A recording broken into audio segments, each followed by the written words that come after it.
사랑하는 형제자매 여러분, 오늘 여러분과 함께 나눌 이야기는 절망의 한가운데서 피어나는 희망에 관한 이야기입니다.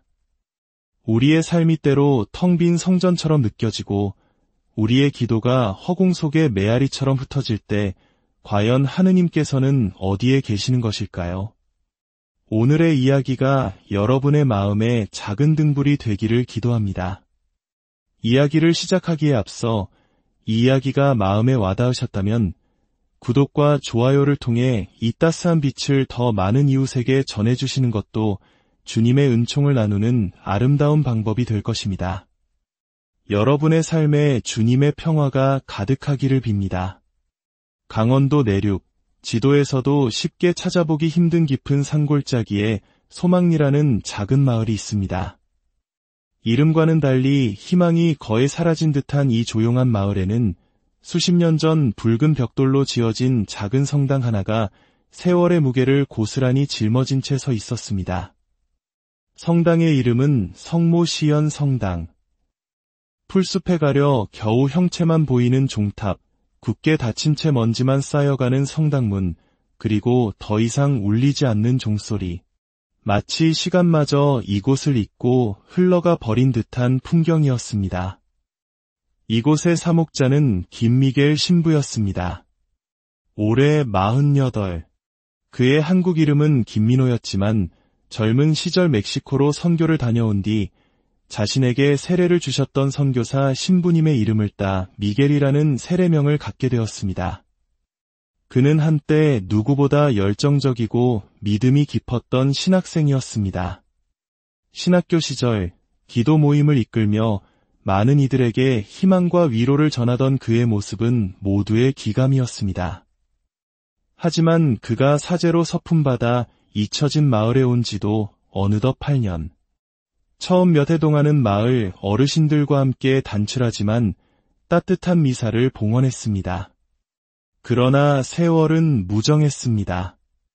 노년의 신자들은 하나둘 하느님의 품으로 돌아갔고 남은 이들마저 건강이 악화되어 더 이상 성당에 나올 수 없게 되었습니다. 젊은이들은 이미 오래전 생계를 위해 모두 도시로 떠나버렸고 성당은 그렇게 서서히 사람들의 기억 속에서 잊혀갔습니다. 이제 미사 시간마다 텅 빈 성당, 홀로 제단 앞에 서는 것이 그의 일상이 되었습니다. 거룩한 의식을 거행하면서도 마치 허공에 대고 말하는 듯 대답 없는 공간 속에서 그의 목소리만이 외롭게 맴돌았습니다. 고해 성사실의 불은 꺼진 지 오래였고 혹시나 하는 마음에 종을 울려보아도 돌아보는 이 하나 없었습니다. 김미겔 신부는 점점 자신의 사명에 대해 깊은 의문을 품기 시작했습니다. 내가 여기에 있는 이유는 무엇일까? 아무도 오지 않는 이 성당에서 내가 할 수 있는 것이 과연 무엇이란 말인가? 그는 매일 밤늦도록 성당 제단 앞에 홀로 앉아 기도했습니다. 촛불 하나만을 켠 채 말없이 하늘을 올려다보았습니다. 하지만 하느님의 응답은 없었습니다. 깊은 침묵만이 무겁게 그의 어깨를 짓눌렀고 그 침묵 속에서 그의 믿음 또한 모래성처럼 서서히 허물어지고 있었습니다. 주님, 제가 정말 이곳에 계속 있어야 합니까? 아무도 없는 이 자리에서 저 혼자만의 기도를 언제까지 드려야 합니까? 그의 질문은 점차 절망에 가까운 탄식이 되어갔습니다. 주교님께 전화를 걸어 전임을 요청할까 수백 번도 더 고민했습니다. 더 이상은 못하겠습니다. 라고 말할 용기만 있었더라면 벌써 짐을 싸서 이곳을 떠났을지도 모릅니다. 그러던 어느 날 그는 문득 성당 뒷산 자락에 있던 작은 기도처를 떠올렸습니다. 예전 마을 어르신들이 성모님이 계신 언덕이라 부르던 곳. 그곳에는 비바람에 달아 하얗게 변한 작은 성모상과 무릎을 꿇을 수 있는 낡은 의자 하나가 있었습니다. 지금은 아무도 찾지 않는 곳이지만 어릴 적 할머니 손을 잡고 그곳에서 기도했던 아련한 기억이 떠올랐습니다. 그 순간 그는 조용히 마음을 다잡았습니다. 마지막으로, 정말 마지막으로 기도해보자. 아무에게도 알리지 않고 오직 나 혼자만의 기도로. 그는 그날부터 이른 새벽마다 뒷산 성모상 앞으로 올라가기 시작했습니다. 차가운 바람이 뼈를 스미고 발밑에 쌓인 낙엽이 부서지는 소리만 가득한 그곳에서 그는 매일 같은 시간에 무릎을 꿇고 기도했습니다.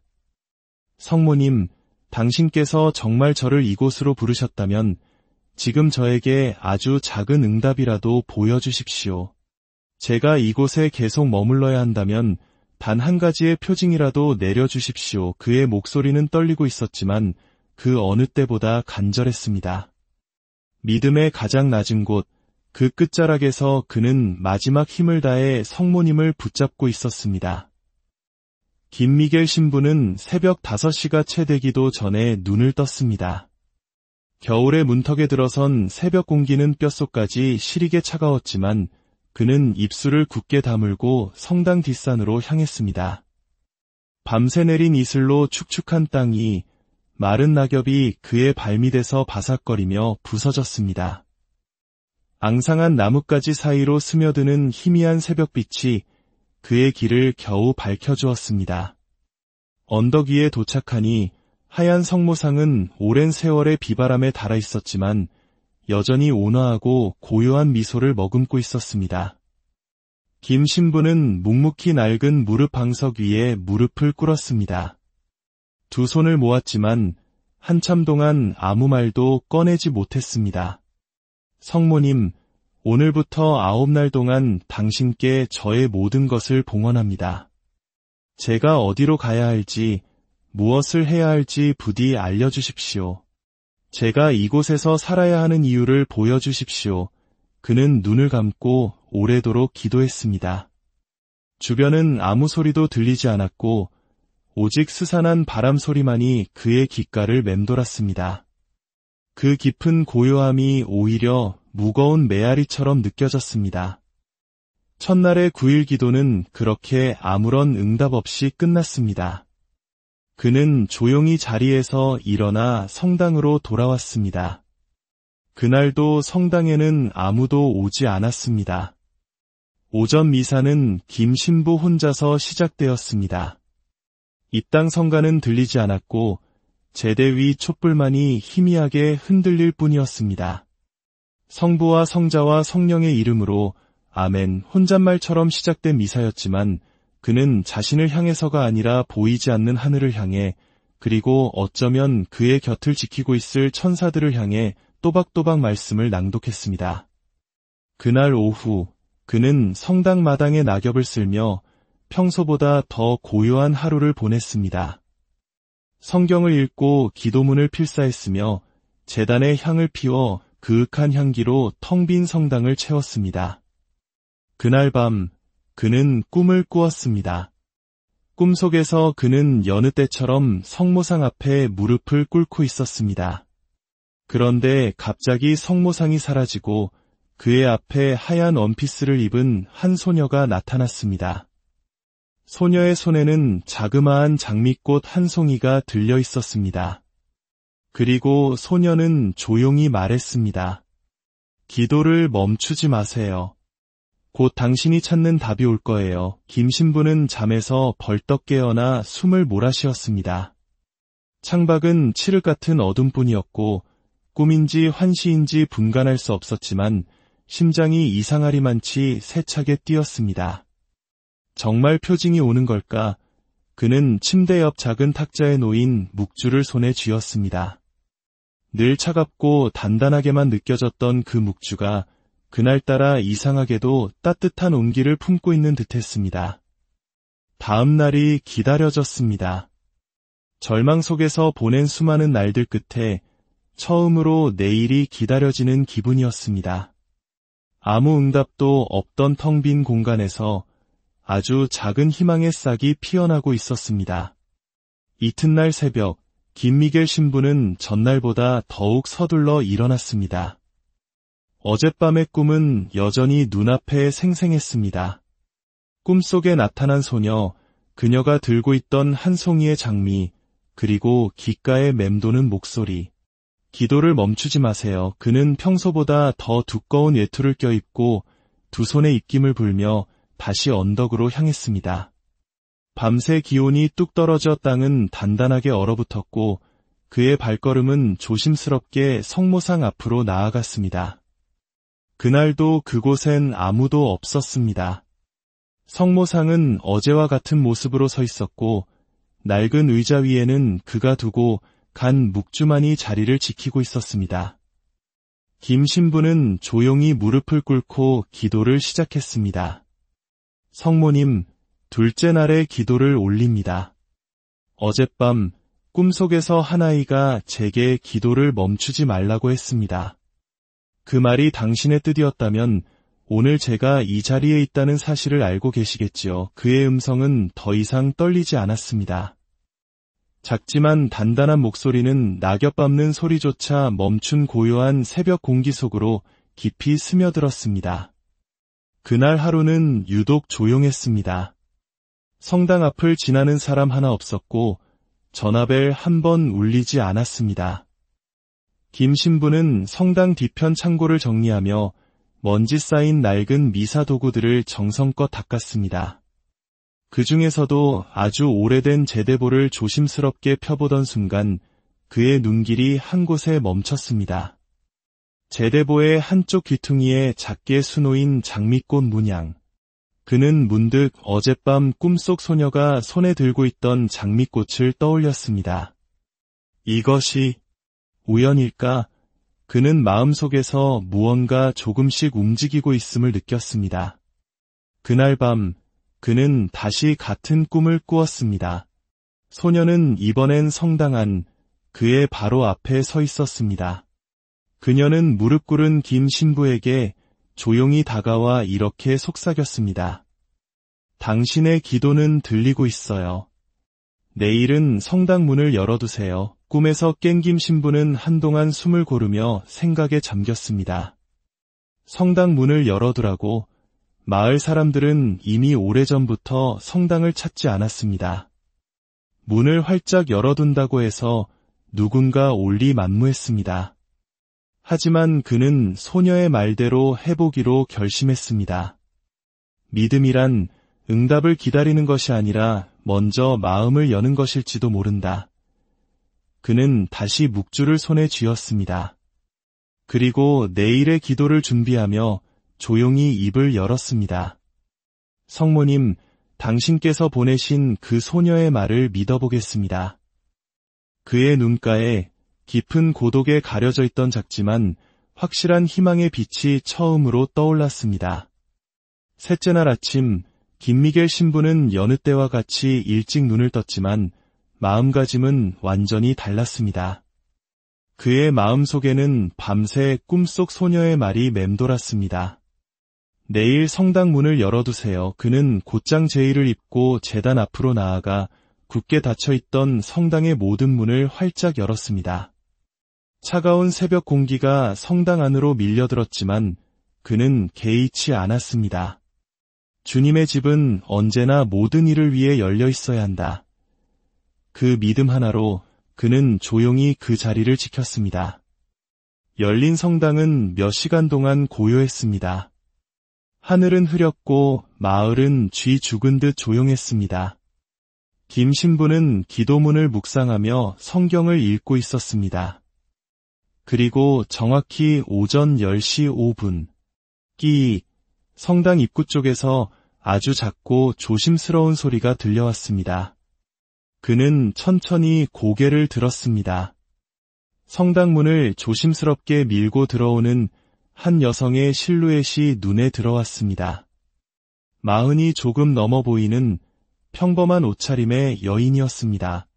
그녀는 손에 작은 비닐 가방 하나를 든 채 망설이듯 안으로 들어섰습니다.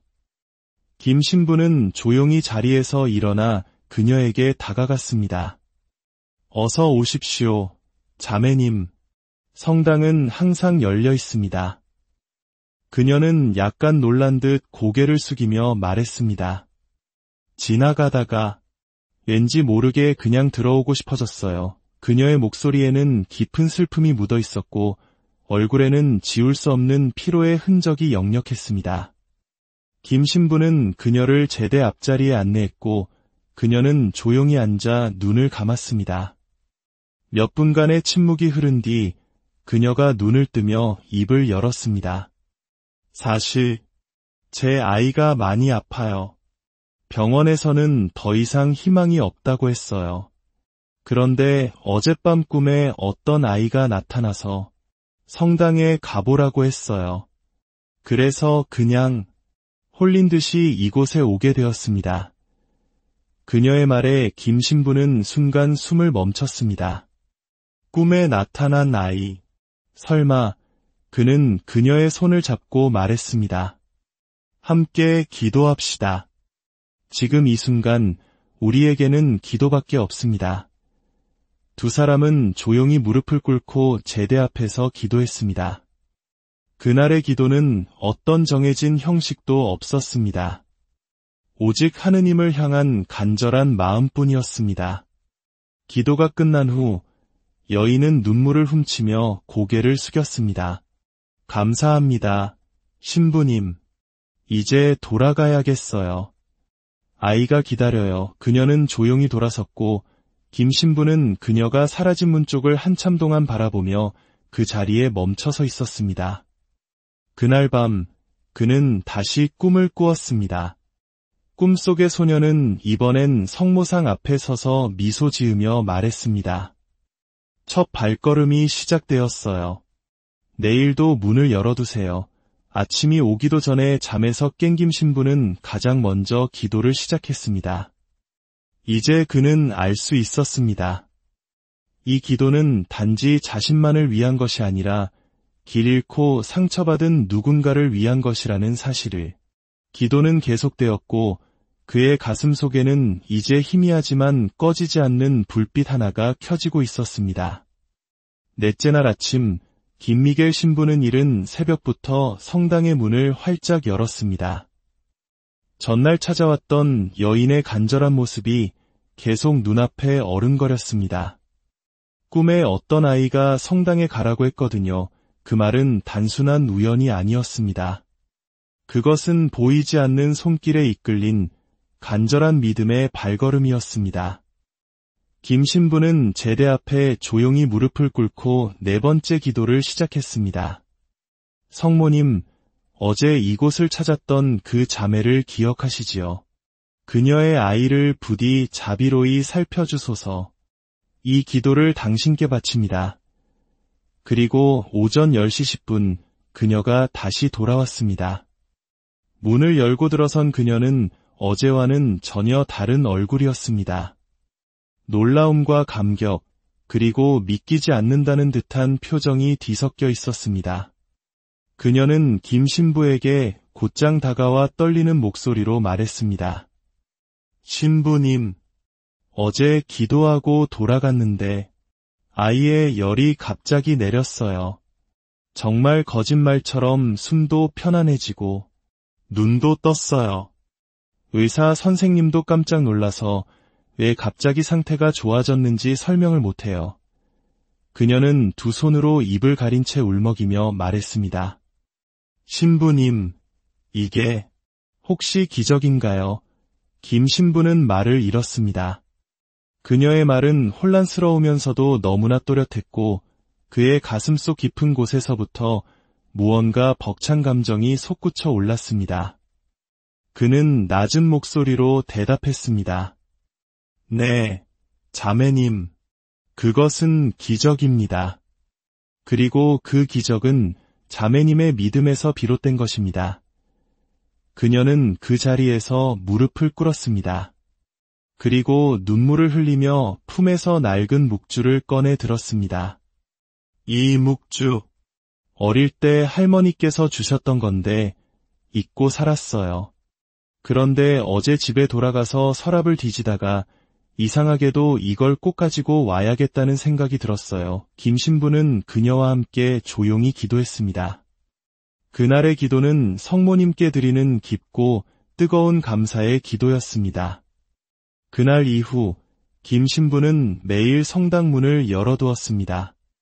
기적이 일어났다는 소문은 작은 마을에 조용히 퍼져나갔습니다. 며칠 동안은 아무 일도 일어나지 않았지만 이제 그 침묵은 더 이상 외로움이 아니었습니다. 그것은 희망을 품은 기다림이었습니다. 그는 매일 기도했고 5번째 날을 준비하며 성경 옆에 작은 메모를 남겨두었습니다. 혹시 이 자리에 누군가 들어온다면 마음껏 기도하십시오. 하느님은 당신의 목소리를 듣고 계십니다. 밤이 되어 그는 다시 꿈을 꾸었습니다. 소녀는 이번엔 장미꽃 3송이를 들고 있었습니다. 그리고 말했습니다. 3번째 발걸음이 올 거예요. 그들을 맞이해 주세요. 잠에서 깬 김 신부는 조용히 창밖을 바라보았습니다. 깊은 밤의 침묵 속에서도 그는 확신할 수 있었습니다.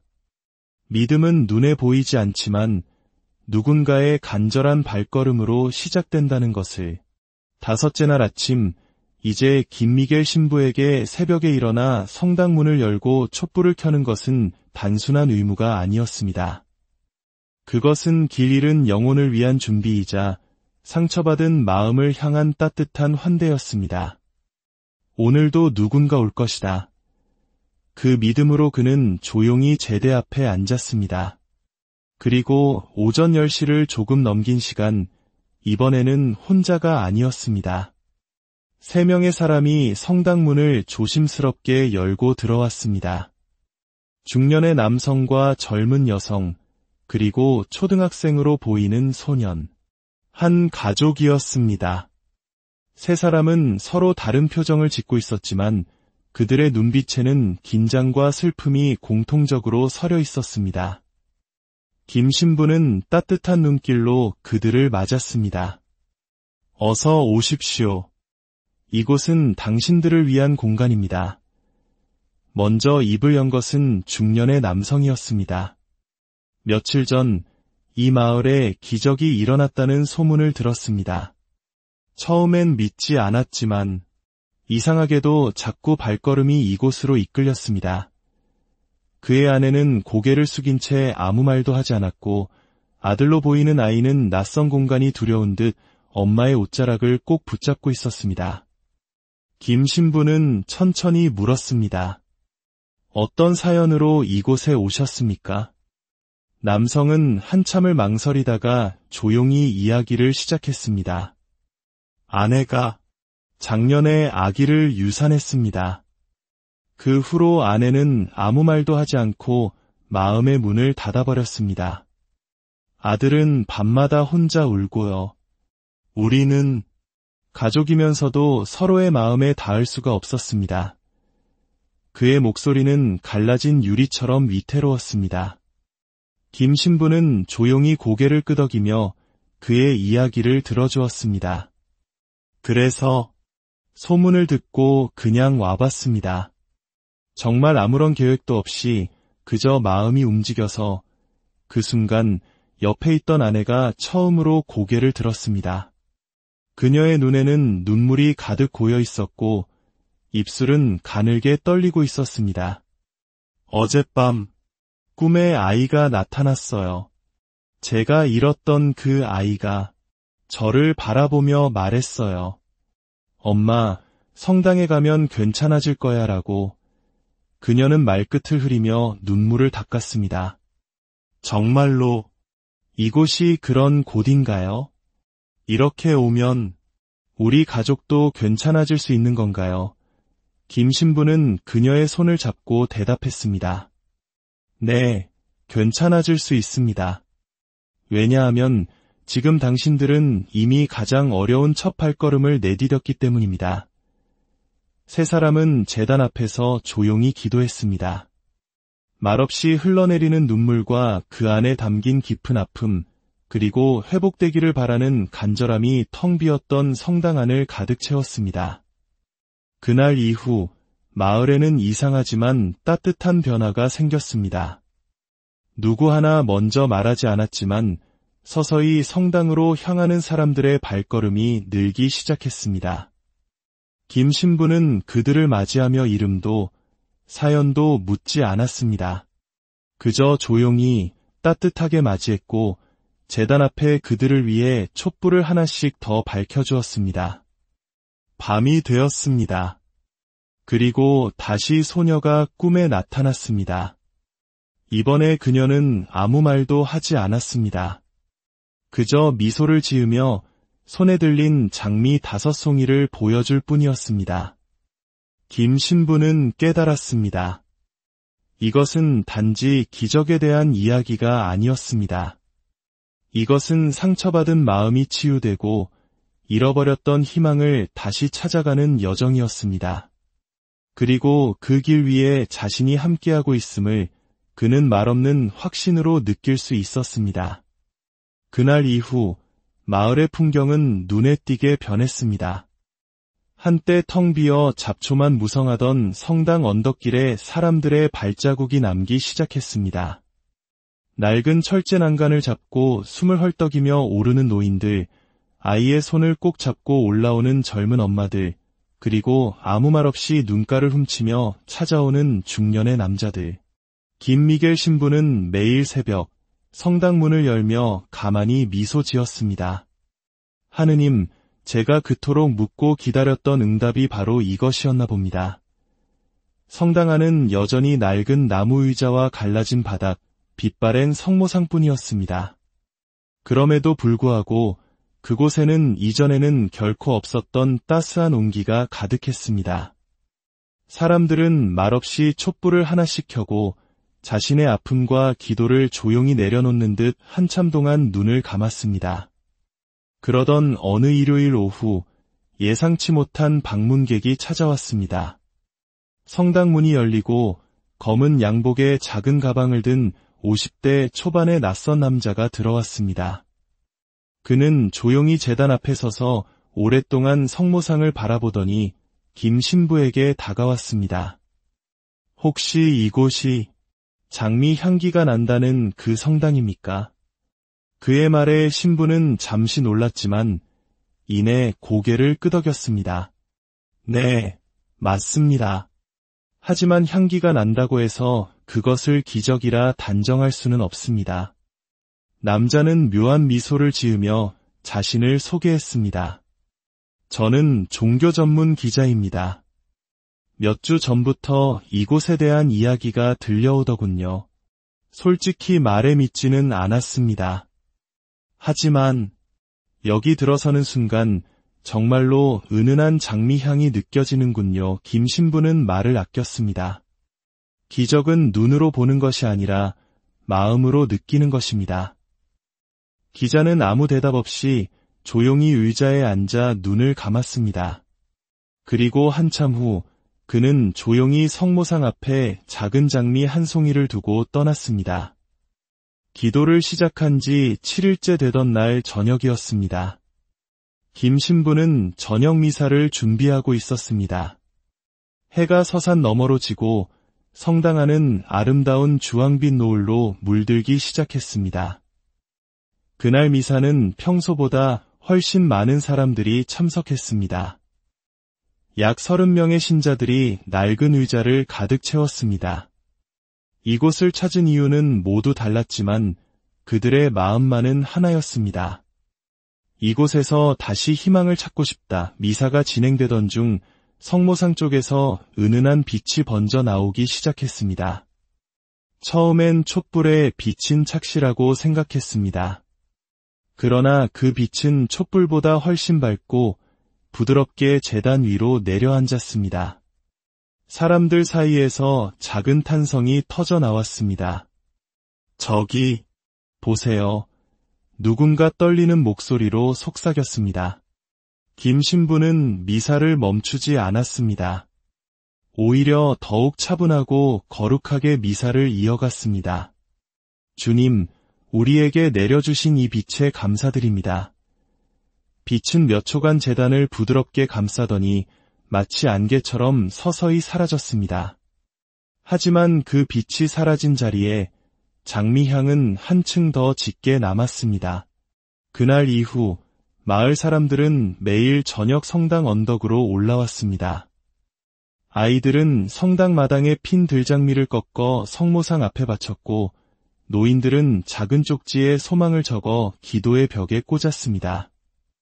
아픈 손주가 건강하게 자라게 해주세요. 남편과 화해할 수 있도록 도와주세요.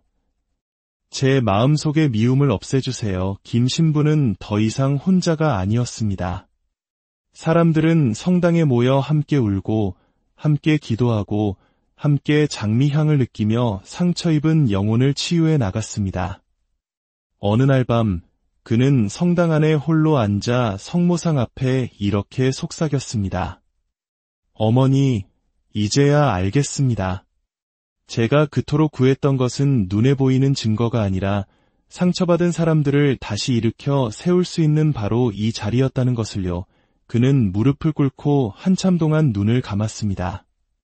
그리고 마음속에서 울려 퍼지는 따뜻한 목소리를 들었습니다. 너는 혼자가 아니다. 내가 언제나 너와 함께한다. 그날은 첫눈이 내린 아침이었습니다. 언덕 위 성당 지붕에는 하얀 눈이 소복이 쌓였고 공기는 차가웠지만 김미겔 신부의 마음은 그 어느 때보다 따뜻했습니다. 그는 오늘이 아주 특별한 날이 될 것이라는 직감을 느꼈습니다. 아침 9시 성당 문이 열리고 한 무리의 사람들이 들어왔습니다. 아이부터 노인까지 무려 10명이 넘는 마을 사람들이 성당 안을 가득 채웠습니다. 그들의 손에는 저마다 무언가가 들려 있었습니다. 그것은 바로 각양각색의 장미꽃 한 송이였습니다. 빨갛고 분홍빛이고 노랗고 하얀 장미들이 차례차례 성모상 앞에 놓였습니다. 성당은 순식간에 아름다운 장미 정원으로 변했습니다. 사람들은 말없이 기도했고 어떤 이들은 흐느꼈으며 어떤 이들은 두 손을 모은 채 깊이 고개를 숙였습니다.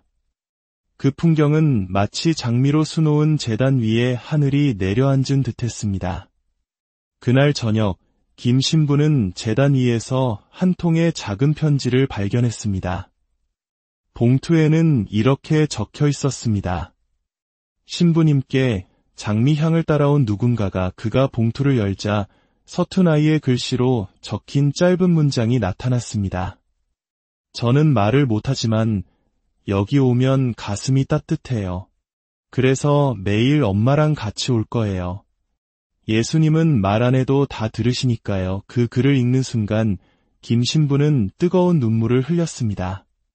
그 어떤 위대한 설교보다, 그 어떤 유려한 기도문보다 더 깊고 순수한 믿음이 그 안에 담겨 있었습니다. 마지막 꿈. 그날 밤 그는 또다시 꿈을 꾸었습니다. 이번에는 소녀가 아니라 환한 빛에 둘러싸인 성모님께서 나타나셨습니다. 성모님은 온화하게 미소 지으며 말씀하셨습니다. 내가 너에게 준 장미는 단지 향기만이 아니란다. 그 안에는 용기와 위로, 그리고 사랑이 담겨 있다. 이제 내가 그 장미를 사람들 마음속에 아름답게 심었구나. 김 신부는 눈을 떴습니다. 그리고 자신도 모르게 속삭였습니다. 이제 저는 두렵지 않습니다. 그 이후로 소망리 성당은 단 하루도 비는 날이 없었습니다.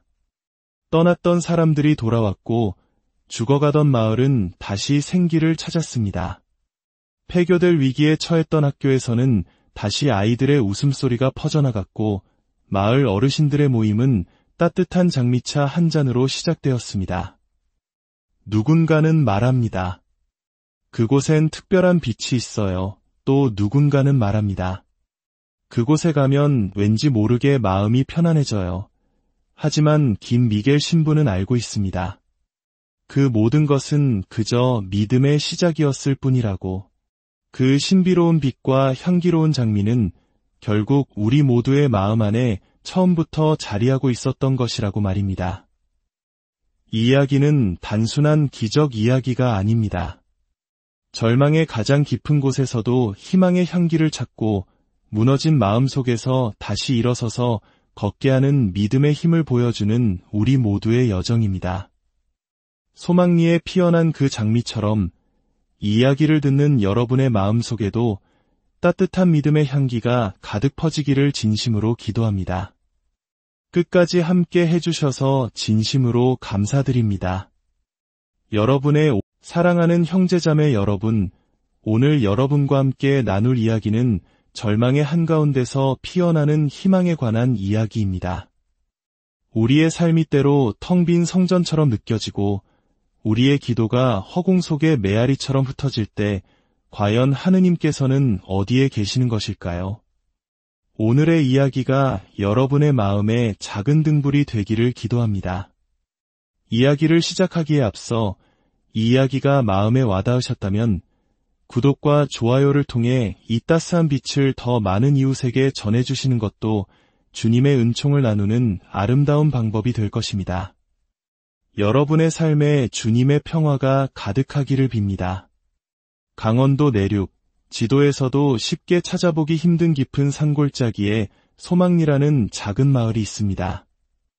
이름과는 달리 희망이 거의 사라진 듯한 이 조용한 마을에는 수십 년 전 붉은 벽돌로 지어진 작은 성당 하나가 세월의 무게를 고스란히 짊어진 채 서 있었습니다.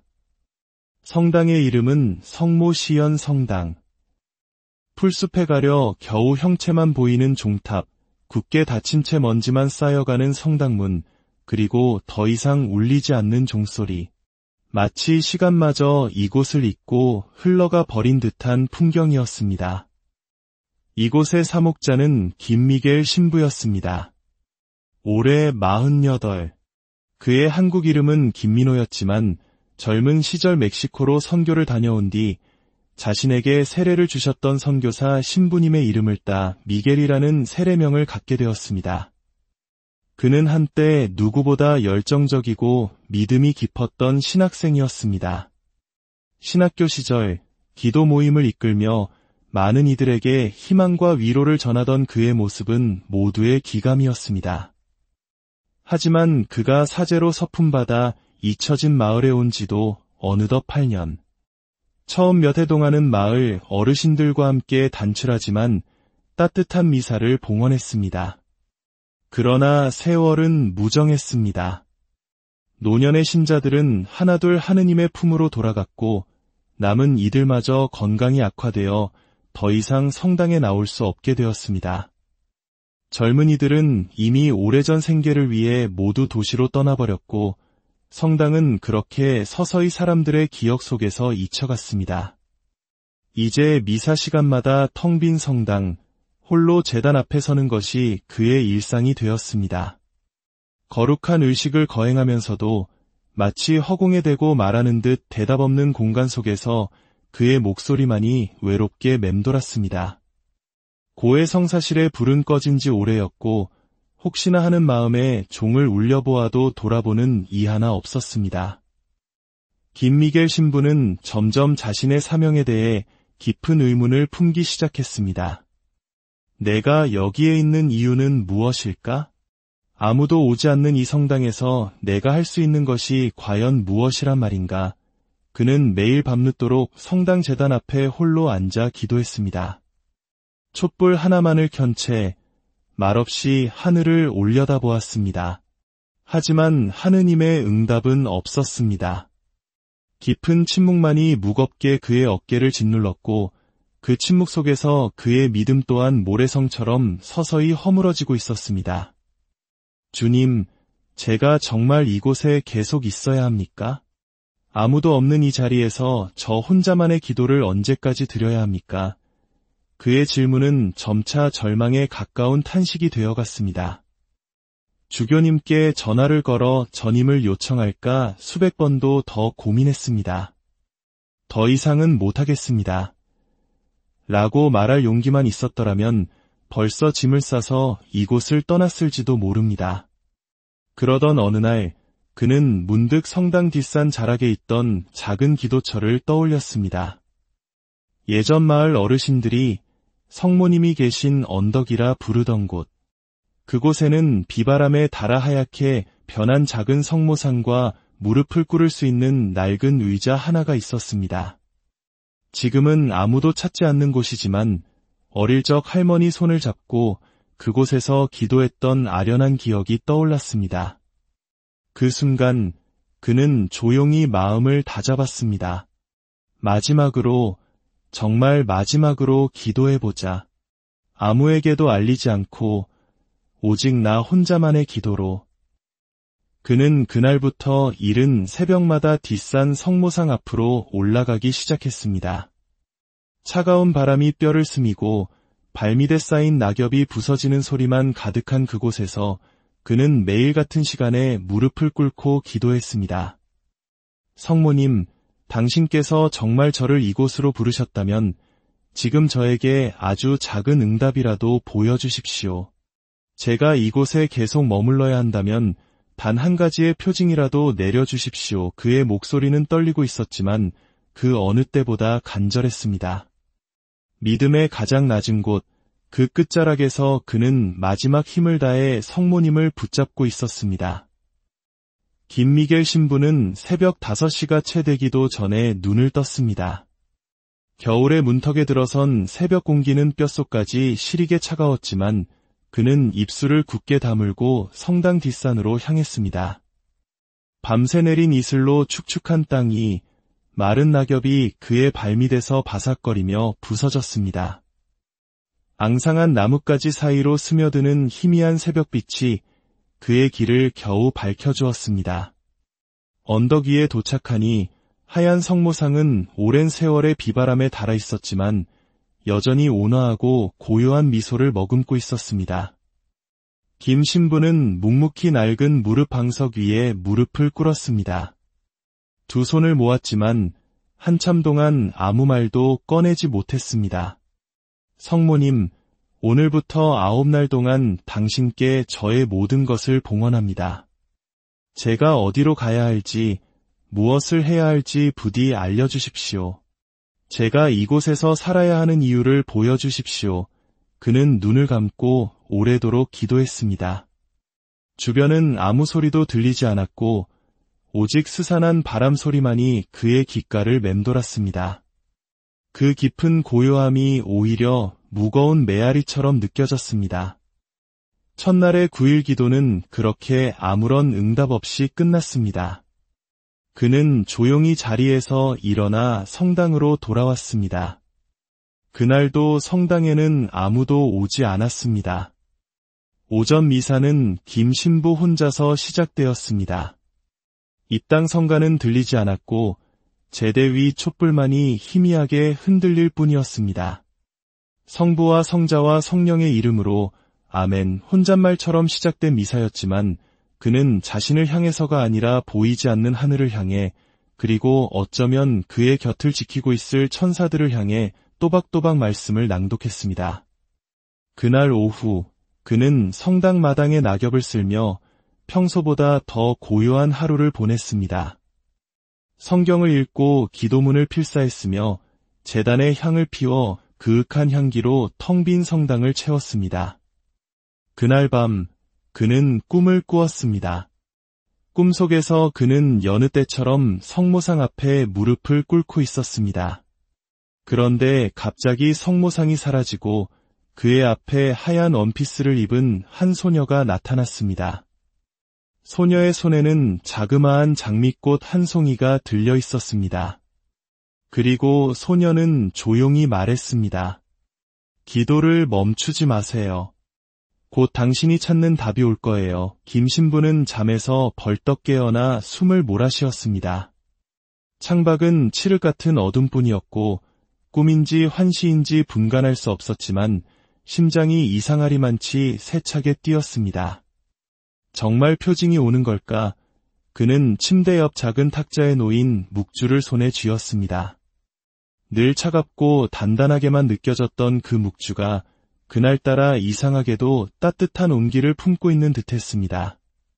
다음 날이 기다려졌습니다. 절망 속에서 보낸 수많은 날들 끝에 처음으로 내일이 기다려지는 기분이었습니다. 아무 응답도 없던 텅 빈 공간에서 아주 작은 희망의 싹이 피어나고 있었습니다. 이튿날 새벽, 김미겔 신부는 전날보다 더욱 서둘러 일어났습니다. 어젯밤의 꿈은 여전히 눈앞에 생생했습니다. 꿈속에 나타난 소녀, 그녀가 들고 있던 한 송이의 장미, 그리고 귓가에 맴도는 목소리. 기도를 멈추지 마세요. 그는 평소보다 더 두꺼운 외투를 껴입고 두 손에 입김을 불며 다시 언덕으로 향했습니다.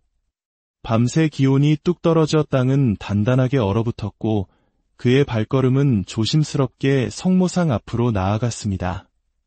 그날도 그곳엔 아무도 없었습니다. 성모상은 어제와 같은 모습으로 서 있었고 낡은 의자 위에는 그가 두고 간 묵주만이 자리를 지키고 있었습니다. 김 신부는 조용히 무릎을 꿇고 기도를 시작했습니다. 성모님, 둘째 날의 기도를 올립니다. 어젯밤 꿈속에서 한 아이가 제게 기도를 멈추지 말라고 했습니다. 그 말이 당신의 뜻이었다면 오늘 제가 이 자리에 있다는 사실을 알고 계시겠지요. 그의 음성은 더 이상 떨리지 않았습니다. 작지만 단단한 목소리는 낙엽 밟는 소리조차 멈춘 고요한 새벽 공기 속으로 깊이 스며들었습니다. 그날 하루는 유독 조용했습니다. 성당 앞을 지나는 사람 하나 없었고 전화벨 한 번 울리지 않았습니다. 김 신부는 성당 뒤편 창고를 정리하며 먼지 쌓인 낡은 미사 도구들을 정성껏 닦았습니다. 그 중에서도 아주 오래된 제대보를 조심스럽게 펴보던 순간 그의 눈길이 한 곳에 멈췄습니다. 제대보의 한쪽 귀퉁이에 작게 수놓인 장미꽃 문양. 그는 문득 어젯밤 꿈속 소녀가 손에 들고 있던 장미꽃을 떠올렸습니다. 이것이 우연일까? 그는 마음속에서 무언가 조금씩 움직이고 있음을 느꼈습니다. 그날 밤 그는 다시 같은 꿈을 꾸었습니다. 소녀는 이번엔 성당 안 그의 바로 앞에 서 있었습니다. 그녀는 무릎 꿇은 김 신부에게 조용히 다가와 이렇게 속삭였습니다. 당신의 기도는 들리고 있어요. 내일은 성당 문을 열어두세요. 꿈에서 깬 김 신부는 한동안 숨을 고르며 생각에 잠겼습니다. 성당 문을 열어두라고. 마을 사람들은 이미 오래전부터 성당을 찾지 않았습니다. 문을 활짝 열어둔다고 해서 누군가 올리 만무했습니다. 하지만 그는 소녀의 말대로 해보기로 결심했습니다. 믿음이란 응답을 기다리는 것이 아니라 먼저 마음을 여는 것일지도 모른다. 그는 다시 묵주를 손에 쥐었습니다. 그리고 내일의 기도를 준비하며 조용히 입을 열었습니다. 성모님, 당신께서 보내신 그 소녀의 말을 믿어보겠습니다. 그의 눈가에 깊은 고독에 가려져 있던 작지만 확실한 희망의 빛이 처음으로 떠올랐습니다. 셋째 날 아침, 김미겔 신부는 여느 때와 같이 일찍 눈을 떴지만 마음가짐은 완전히 달랐습니다. 그의 마음속에는 밤새 꿈속 소녀의 말이 맴돌았습니다. 내일 성당 문을 열어두세요. 그는 곧장 제의를 입고 제단 앞으로 나아가 굳게 닫혀있던 성당의 모든 문을 활짝 열었습니다. 차가운 새벽 공기가 성당 안으로 밀려들었지만 그는 개의치 않았습니다. 주님의 집은 언제나 모든 일을 위해 열려 있어야 한다. 그 믿음 하나로 그는 조용히 그 자리를 지켰습니다. 열린 성당은 몇 시간 동안 고요했습니다. 하늘은 흐렸고 마을은 쥐 죽은 듯 조용했습니다. 김 신부는 기도문을 묵상하며 성경을 읽고 있었습니다. 그리고 정확히 오전 10시 5분, 끼익, 성당 입구 쪽에서 아주 작고 조심스러운 소리가 들려왔습니다. 그는 천천히 고개를 들었습니다. 성당문을 조심스럽게 밀고 들어오는 한 여성의 실루엣이 눈에 들어왔습니다. 마흔이 조금 넘어 보이는 평범한 옷차림의 여인이었습니다. 그녀는 손에 작은 비닐 가방 하나를 든 채 망설이듯 안으로 들어섰습니다. 김 신부는 조용히 자리에서 일어나 그녀에게 다가갔습니다. 어서 오십시오, 자매님. 성당은 항상 열려 있습니다. 그녀는 약간 놀란 듯 고개를 숙이며 말했습니다. 지나가다가 왠지 모르게 그냥 들어오고 싶어졌어요. 그녀의 목소리에는 깊은 슬픔이 묻어 있었고 얼굴에는 지울 수 없는 피로의 흔적이 역력했습니다. 김 신부는 그녀를 제대 앞자리에 안내했고 그녀는 조용히 앉아 눈을 감았습니다. 몇 분간의 침묵이 흐른 뒤 그녀가 눈을 뜨며 입을 열었습니다. 사실 제 아이가 많이 아파요. 병원에서는 더 이상 희망이 없다고 했어요. 그런데 어젯밤 꿈에 어떤 아이가 나타나서 성당에 가보라고 했어요. 그래서 그냥 홀린 듯이 이곳에 오게 되었습니다. 그녀의 말에 김 신부는 순간 숨을 멈췄습니다. 꿈에 나타난 아이. 설마 그는 그녀의 손을 잡고 말했습니다. 함께 기도합시다. 지금 이 순간 우리에게는 기도밖에 없습니다. 두 사람은 조용히 무릎을 꿇고 제대 앞에서 기도했습니다. 그날의 기도는 어떤 정해진 형식도 없었습니다. 오직 하느님을 향한 간절한 마음뿐이었습니다. 기도가 끝난 후 여인은 눈물을 훔치며 고개를 숙였습니다. 감사합니다, 신부님. 이제 돌아가야겠어요. 아이가 기다려요. 그녀는 조용히 돌아섰고 김 신부는 그녀가 사라진 문 쪽을 한참 동안 바라보며 그 자리에 멈춰서 있었습니다. 그날 밤 그는 다시 꿈을 꾸었습니다. 꿈속의 소녀는 이번엔 성모상 앞에 서서 미소 지으며 말했습니다. 첫 발걸음이 시작되었어요. 내일도 문을 열어두세요. 아침이 오기도 전에 잠에서 깬 김 신부는 가장 먼저 기도를 시작했습니다.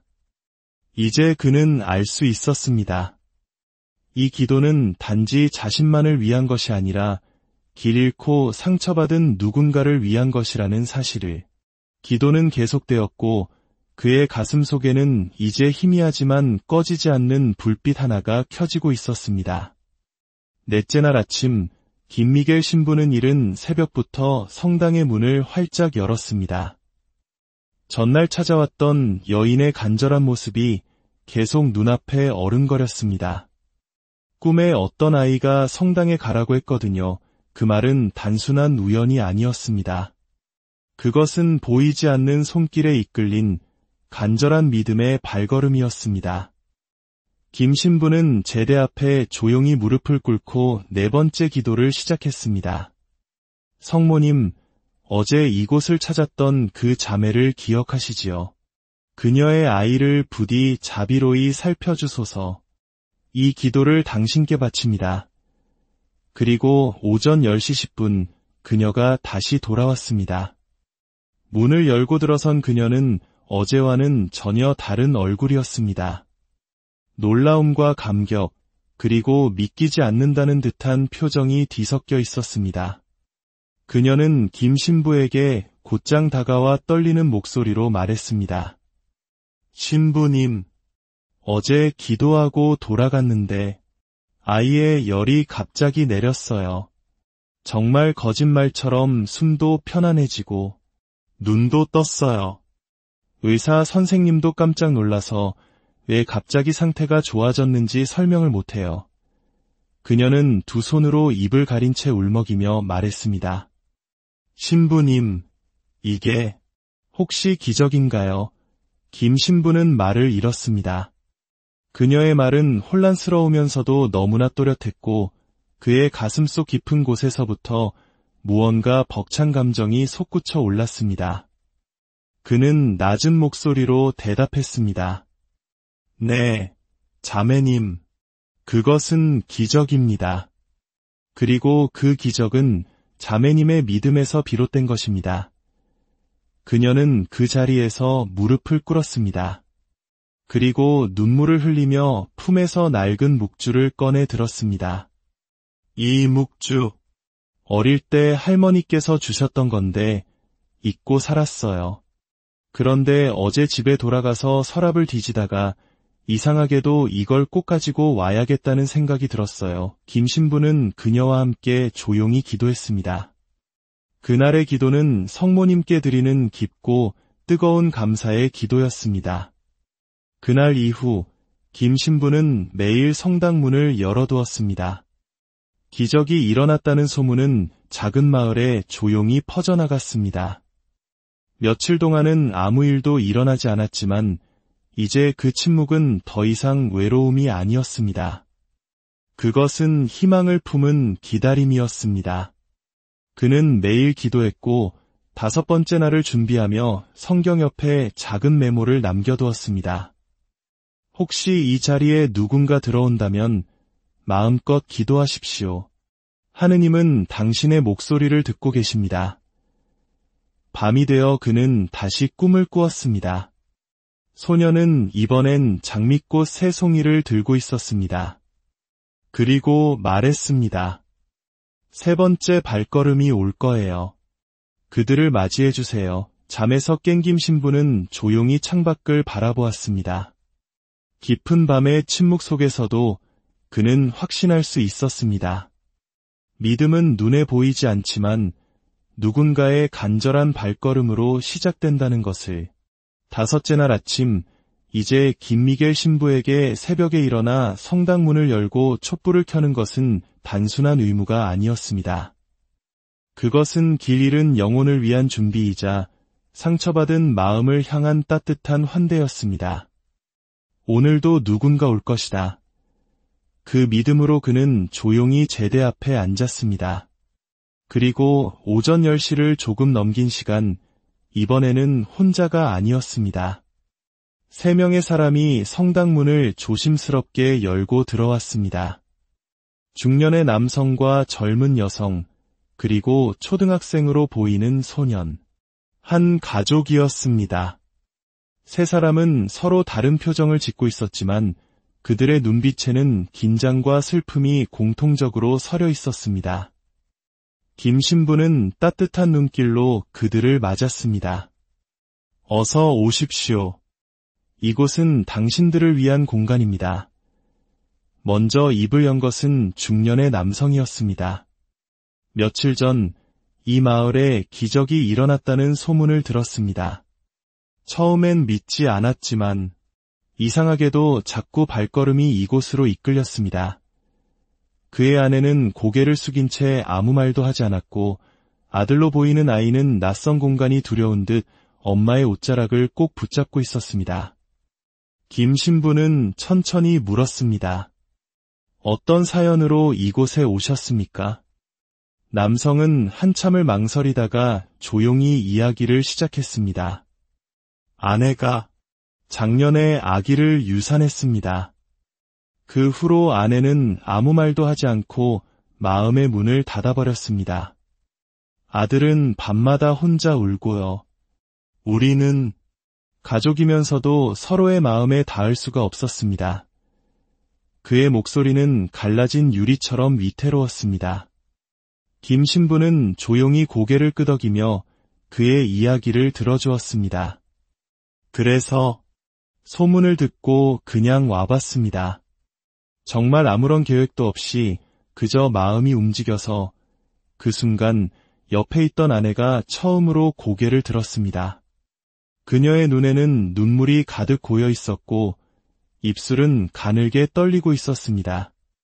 어젯밤 꿈에 아이가 나타났어요. 제가 잃었던 그 아이가 저를 바라보며 말했어요. 엄마, 성당에 가면 괜찮아질 거야 라고.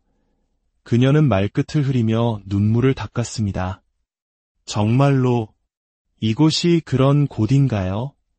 이렇게 오면 우리 가족도 괜찮아질 수 있는 건가요? 김 신부는 그녀의 손을 잡고 대답했습니다. 네, 괜찮아질 수 있습니다.